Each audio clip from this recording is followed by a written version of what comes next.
کہ میرے خوف سے پاؤں تھر تھر کانپنے لگے اور مجھے اپنا مستقبل تاریک نظر آنے لگا۔ مجھے لگا کہ آج میری ماں کی نوکری بھی جائے گی اور میں جیل کی سلاخوں کے پیچھے ہوں گی۔ میں نے روتے ہوئے ڈاکٹر کے سامنے ہاتھ جوڑے اور اس کے پاؤں میں گر گئی۔ میں نے گڑ گڑا کر کہا کہ ڈاکٹر صاحب، خدا کے لیے مجھے معاف کر دیں، ہم بہت غریب لوگ ہیں، میری ماں کی نوکری چھن گئی تو ہم بھوکے مر جائیں گے۔ میں آئندہ کبھی ایسی غلطی نہیں کروں گی، میں بس غریب کا بھلا چاہتی تھی۔ مگر ڈاکٹر کا دل نہیں پگھلا، وہ مجھے دھکے دے کر باہر نکالنے ہی والا تھا کہ اچانک اس کے لہجے میں ایک عجیب سی تبدیلی آ گئی۔ اس نے مجھے غور سے دیکھا اور پھر دروازہ اندر سے بند کر دیا۔ اس کی آنکھوں میں اب غصے کی جگہ ایک ہوس بھری چمک تھی جو مجھے اندر تک خوف زدہ کر رہی تھی۔ وہ کہنے لگا کہ اگر تم چاہتی ہو کہ میں یہ بات کسی کو نہ بتاؤں اور تمہیں یہاں کام کرنے دوں تو تمہیں میری ایک شرط ماننی ہوگی۔ ڈاکٹر کا غصہ اور اس کا وہ خوفناک لہجہ میرے وجود کو اندر تک جھنجھوڑ رہا تھا۔ میں ساکت کھڑی تھی اور میرے ماتھے پر پسینہ چمک رہا تھا۔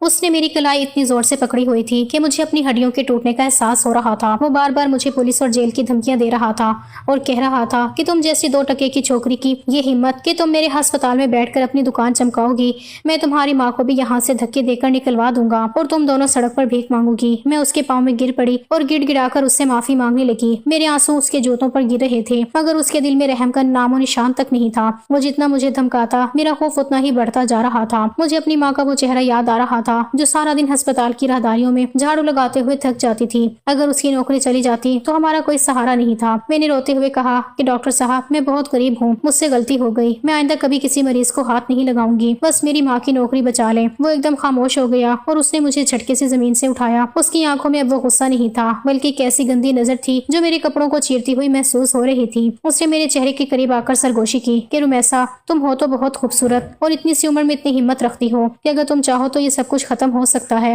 بلکہ میں تمہیں اس ہسپتال میں وہ مقام دلوا سکتا ہوں جس کا تم نے صرف خواب دیکھا ہے۔ میں حیران رہ گئی کہ ابھی تو یہ شخص مجھے جیل بھیجنے کی باتیں کر رہا تھا اور اب اس کے لہجے میں یہ شہد کہاں سے آ گیا۔ میں نے سہمے ہوئے لہجے میں پوچھا کہ ڈاکٹر صاحب، آپ کیا کہنا چاہتے ہیں؟ اس نے ایک مکارانہ مسکراہٹ کے ساتھ میرا رخسار چھوا اور کہا کہ بس میری کچھ چھوٹی سی خواہشات ہیں، اگر تم انہیں پورا کرتی رہو تو میں تمہیں نرس بھی بنا دوں گا اور کسی کو پتہ بھی نہیں چلے گا کہ تمہارے پاس کوئی ڈگری نہیں ہے۔ میری روح تک کانپ گئی۔ اس کی اس بات میں چھپی غلاظت نے مجھے اندر سے مار دیا تھا۔ ایک طرف میری عزت تھی اور دوسری طرف میری ماں کی روٹی اور میرا وہ خواب جو میں بچپن سے دیکھ رہی تھی۔ میں اس کمرے میں قید تھی اور باہر دنیا اپنی رفتار سے چل رہی تھی مگر میرے لیے وقت تھم گیا تھا۔ میرا دل چاہ رہا تھا کہ میں چیخوں مگر میری آواز گلے میں ہی پھنس کر رہ گئی تھی اور ڈاکٹر دھیرے دھیرے میرے قریب آ رہا تھا اور میں دیوار سے لگتی جا رہی تھی۔ میرے پاس بھاگنے کا کوئی راستہ نہیں تھا کیونکہ اگر آج میں بھاگ جاتی تو میرا مستقبل ہمیشہ کے لیے اندھیروں میں ڈوب جاتا۔ میں نے خود کو اس درندے صفت ڈاکٹر کے حوالے کر دیا اور اس نے اپنی ہوس پوری کر لی۔ مجھے لگا تھا کہ اس کے بعد وہ اپنے وعدے کے مطابق مجھے ہسپتال میں کوئی کام دلوا دے گا اور سب کچھ ٹھیک ہو جائے گا، مگر ہوس مٹتے ہی اس کے تیور بدل گئے۔ اس نے مجھے استعمال کرنے کے بعد حقارت سے دیکھا اور دھکیل کر کمرے سے باہر نکال دیا۔ میں بدحواس سی اپنی چادر سنبھال رہی تھی اور وہ سرد لہجے میں کہنے لگا کہ رمیسا، یہی کافی ہے کہ میں تمہاری کسی سے کمپلین نہیں کر رہا اور تمہیں پولیس کے حوالے نہیں کر رہا، اس سے زیادہ میں تمہارے لیے کچھ نہیں کر سکتا۔ جاؤ یہاں سے اور دوبارہ میرے سامنے مت آنا۔ میں وہیں کھڑی روتی بلکتی رہی۔ اس کے پاؤں پڑی کہ تم نے تو وعدہ کیا تھا، تم نے میری عزت لوٹ لی، اب میں کہاں جاؤں گی؟ مگر اس کے دل میں رحم کا ایک قطرہ بھی نہ تھا۔ اس نے مجھے بازو سے پکڑ کر راہداری میں جھٹک دیا۔ میں کسی نہ کسی طرح اماں سے نظریں بچا کر ہسپتال سے نکلی اور گرتی پڑتی گھر آ گئی۔ گھر آ کر میں نے خود کو کمرے میں بند کر لیا اور گھنٹوں روتی رہی۔ میرا جی چاہ رہا تھا کہ میں خودکشی کر لوں مگر اماں کا چہرہ میری آنکھوں کے سامنے آ جاتا۔ میں نے یہ بھیانک راز اپنے سینے میں دفن کر لیا اور سب سے چھپا لیا۔ میں نے اماں کے ساتھ ہسپتال جانا بھی بند کر دیا۔ اماں پوچھتی رہتی کہ رمیسا، تم ہسپتال کیوں نہیں چلتی؟ تو میں سر درد یا بخار کا بہانہ بنا دیتی۔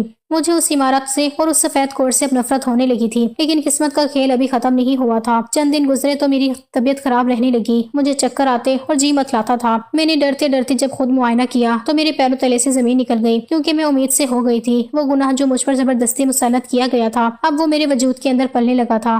میں ساکت رہ گئی کہ اب میں اماں کو کیا جواب دوں گی اور اس معاشرے کا سامنا کیسے کروں گی جس ڈاکٹر نے میرا سب کچھ لوٹا تھا۔ وہ تو مزے سے اپنی زندگی گزار رہا تھا اور میں اس اندھیری کھائی میں گر چکی تھی جہاں سے واپسی کا کوئی راستہ نہیں تھا۔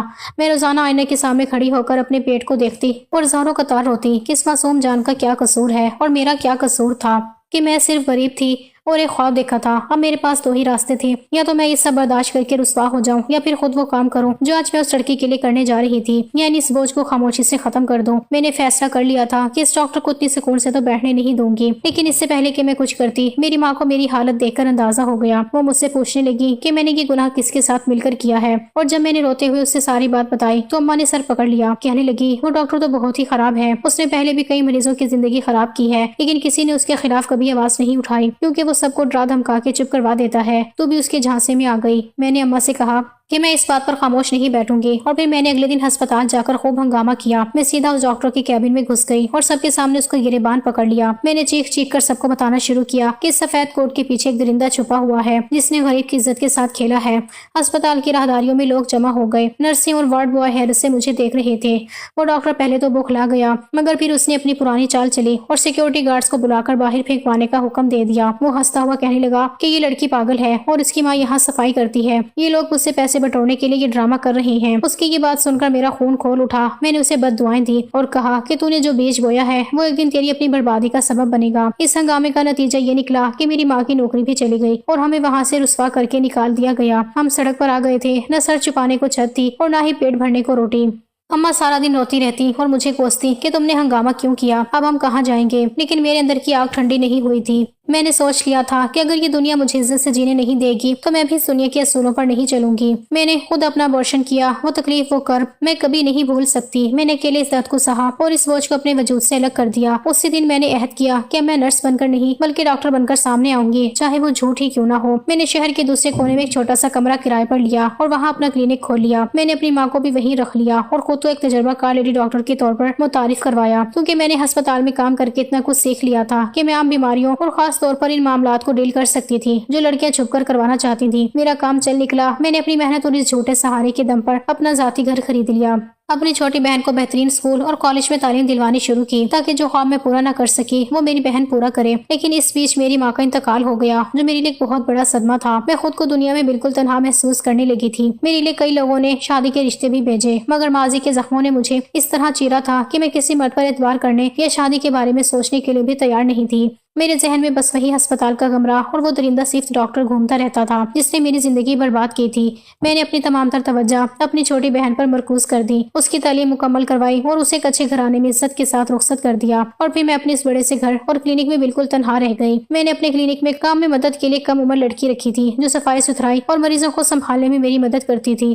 وہ بھی غریب گھرانے سے تعلق رکھتی تھی، اس لیے میں اسے اچھے خاصے پیسے دے دیا کرتی تھی تاکہ اسے وہ سب نہ جھیلنا پڑے جو میں نے جھیلا تھا۔ اتفاق سے پچھلے کچھ دنوں سے وہ چھٹیوں پر اپنے گاؤں گئی ہوئی تھی اور میں کلینک میں بالکل تنہا ہی تھی جب وہ بڑی سیاہ گاڑی میری کلینک کے باہر آ کر رکی تھی۔ اس گاڑی کی چمک اور اس بوڑھے کی جیب سے نکلتی نوٹوں کی گڈیاں دیکھ کر میرے اندر کی وہ لالچی عورت جاگ اٹھی تھی جو برسوں کی محرومیوں کے بعد اب صرف پیسہ بٹورنا چاہتی تھی۔ میں نے اس کم عمر لڑکی کی حالت دیکھ کر ہمدردی کی بجائے اسے لوٹنے کا سوچ لیا تھا۔ میں نے تہیہ کر لیا تھا کہ اس بوڑھے سے اتنی رقم لوں گی کہ میری اگلی زندگی شاہانہ گزرے گی، مگر جیسے ہی اس لڑکی نے اپنا منہ کھولا اور وہ لرزتا ہوا جملہ بولا تو میری ساری منصوبہ بندی دھری کی دھری رہ گئی۔ اس نے میری طرف دیکھ کر کہا کہ ڈاکٹر صاحبہ، یہ بوڑھا میرا مالک ہے، میں اس کے ایک بہت بڑے اور عالیشان بنگلے پر نوکری کرتی ہوں، میں بہت غریب ہوں اور میرا اس دنیا میں اپنی بیمار ماں کے سوا کوئی نہیں ہے۔ میری ماں پچھلے کئی مہینوں سے بستر پر پڑی زندگی اور موت کی جنگ لڑ رہی ہے، ان کے علاج کے لیے مجھے بہت زیادہ پیسوں کی ضرورت تھی۔ میں نے ہر جگہ ہاتھ پھیلائے، ہر کسی سے مدد مانگی، مگر اس بے حس دنیا میں کسی نے میری پکار نہ سنی۔ آخرکار جب میں تھک ہار گئی تو میں نے اسی بوڑھے مالک کے سامنے جھولی پھیلائی اور اپنی ماں کی زندگی کی بھیک مانگی۔ اس نے میری بے بسی کو اپنی ہوس کی ڈھال بنا لیا۔ اس نے مجھ سے کہا کہ وہ میری ماں کے علاج کا سارا خرچ اٹھا لے گا، لیکن اس کے بدلے میں اسے میری جوانی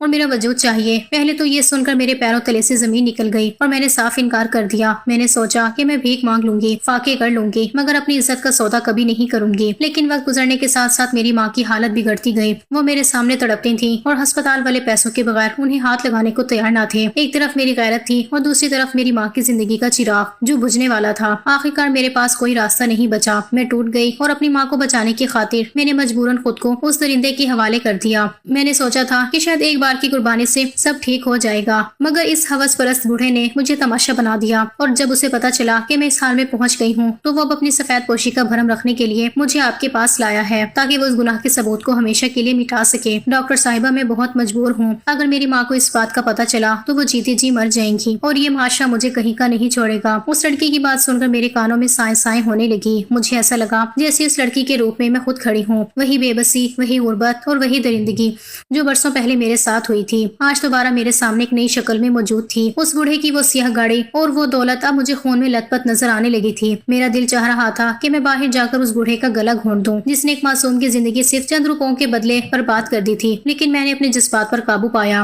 کیونکہ اب مجھے صرف اس لڑکی کو نہیں بچانا تھا بلکہ اس بوڑھے کو ایسی برتناک سزا دینی تھی کہ وہ اپنی باقی ماندہ زندگی موت کی دعائیں مانگتے ہوئے گزارے۔ میں نے اس لڑکی کی آنکھوں میں جھانکتے ہوئے کہا کہ دیکھو، تم اکیلی نہیں ہو، میں تمہاری مدد کرنا چاہتی ہوں، لیکن اس کے لیے تمہیں ہمت دکھانی ہوگی اور میرا ساتھ دینا ہوگا۔